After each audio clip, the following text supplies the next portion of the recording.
बैसाख की पुरैनी पत पुरैनी पतलहर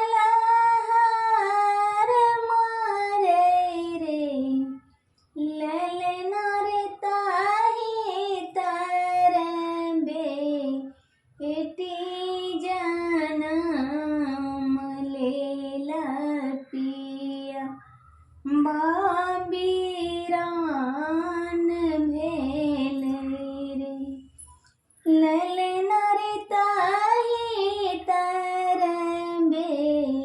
एटी जनम लेला पिया बाबीरान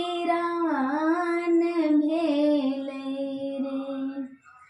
कथिए पहिरी जनम लेला कथि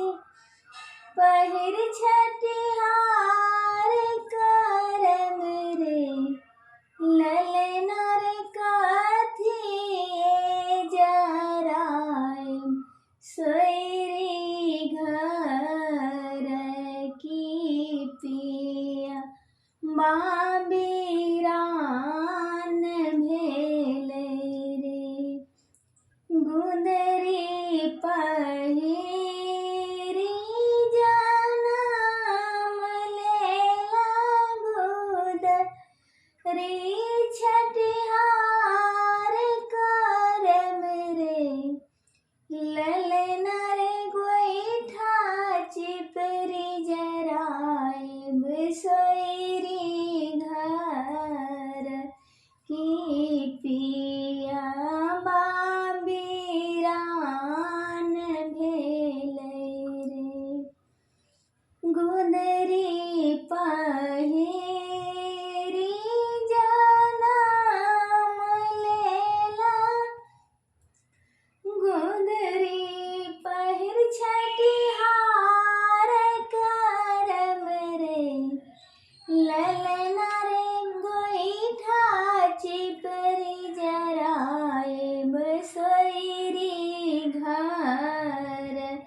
की पिया बाबीरान भेल रे चैता बैसाख के पुरैनी पत पुरैनी पतलहर मारे रे ललना रे ताही तरबे एटा जनम लेला पिया बायापन भेल रे ललना रे ताही तरबे एटा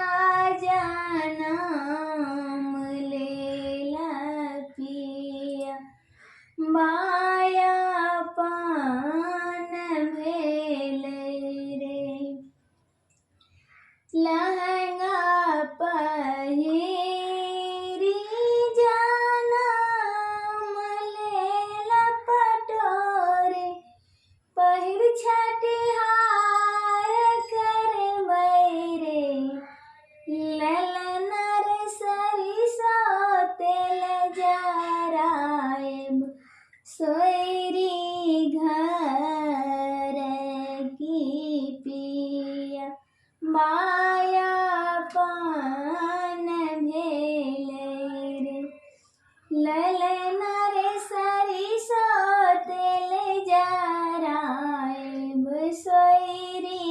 घर की पिया बायापन भेल रे।